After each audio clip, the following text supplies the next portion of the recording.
Operation कबाड़ के बाद अब बात कुशीनगर के कब्रिस्तान की, जिसमें रात के वक्त में दाखिल हुए एक शख्स ने सबको सन्न कर दिया। दावा है कि अंधेरी काली रात में वो आया और कब्र की खुदाई की। उसके बाद वो वहां से लौटा नहीं, बल्कि कब्रिस्तान के अंदर ही कुछ करने लगा, जिसे लोग जादू टोने का नाम दे रहे हैं। तो अब सवाल यह है कि यह कौन था जो कब्रिस्तान में पहुंचा था और क्या था उसका मकसद। आइए देखते हैं इनसाइड स्टोरी।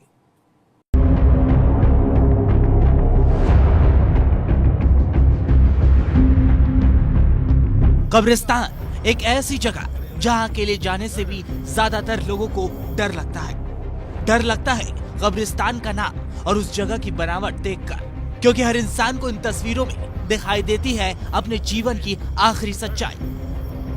कुशीनगर के कब्रिस्तान की खौफनाक कहानी। अगर कोई कहे आपको रात में अकेले ही कब्रिस्तान में जाना है, तो आप किसी भी कीमत पर उसकी बात नहीं मानेंगे। दिन के समय एक बार आप किसी तरह हिम्मत भी कर लेंगे, लेकिन रात के समय इस बारे में सोचना भी नहीं चाहेंगे। लेकिन हम आपको इससे जुड़ा एक ऐसा अजीबोगरीब मामला बताने जा रहे हैं जो आपको हैरान कर देगा। आप सन्न रह जाएंगे कुशीनगर में इस खौफनाक मंजर को देखकर। अंधविश्वास के लिए दोबारा खोदी कब्रगाह। दिमाग को सन्न कर देने वाली ये कहानी रामकोला थाना क्षेत्र के देवरिया बाबू जोलाह टोला की है, जहां कब्रिस्तान में 6 दिन पहले एक महिला का शव दफनाया गया था। लेकिन 6 दिन बाद जो हुआ उसे जानकर सबके होश उड़ गए। 6 दिन पहले दफनाया था महिला का शव। 6 दिन पहले जिस महिला के शव को लेकर दफनाया गया था, उस महिला के शव को एक बार फिर कब्रगाह से निकाला जा रहा है। वजह है महिला के हाथ, जिसके काटने की बात सामने आ रही है, और इसके पीछे मौजूद है अंधविश्वास और जादू टोना के काले खेल की खौफनाक कहानी। जादू टोना के लिए कब्र से निकाली लाश। आरोप है कि एक शख्स रात के वक्त इस कब्रिस्तान में दाखिल हुआ और उसने पहले महिला के शव को बाहर निकाला, और उसके बाद बड़ी बेरहमी से लाश का दायां हाथ काट लिया। कब्र से लाश निकालकर काटा दायां हाथ।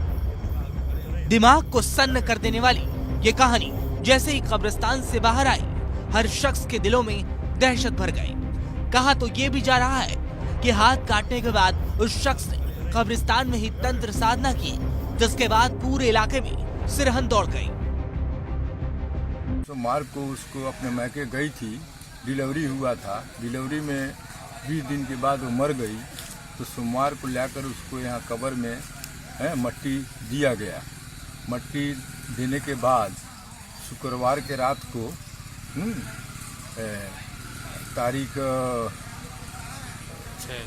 6 तारीख को लात को कब्र में से निकालकर उसका हाथ काट लिया गया था बाहर निकालकर। और पुलिस को, प्रशासन को मैंने खबर दिया।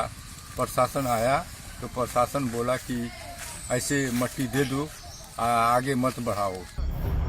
सुना आपने, जिस खबर ने हर शख्स के दिल को दहशत से भर दिया, वो बात कानून के रखवालों को मामूली लगी। आरोप है कि पुलिस मृतका के परिजनों को शव दफनाने और बात को आगे नहीं बढ़ाने की हिदायत देकर चली गई। इंतकाल 20 दिन पहले डिलीवरी था, ऑपरेशन हुआ था, ठीक है, बच्चा निकाला गया। उसके 20 दिन बाद उनका इंतकाल हो गया मायके में। हम वहाँ से उनको लेके आए। हमारा घर देवरिया बाबू जोलाह पट्टी देवान टोली में है, ठीक है। सोमवार को 3 बजे के करीब उनको दफनाया गया। आज रात में उनके कब्र से लाश निकाल के उसमें जादू टोना हेन तेन किया गया है, दाहिना हाथ काट लिया गया है।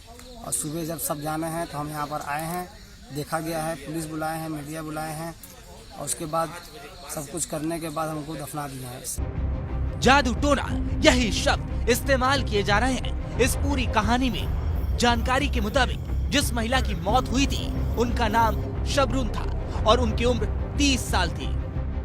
थाना रामकोला के लक्ष्मीगंज क्षेत्र में एक कब्रिस्तान से एक शव को रात में निकालने की सूचना मिली है। इसमें आरोप ये लगाया जा रहा है कि इसमें तंत्र मंत्र के कारण इसको निकाला गया है।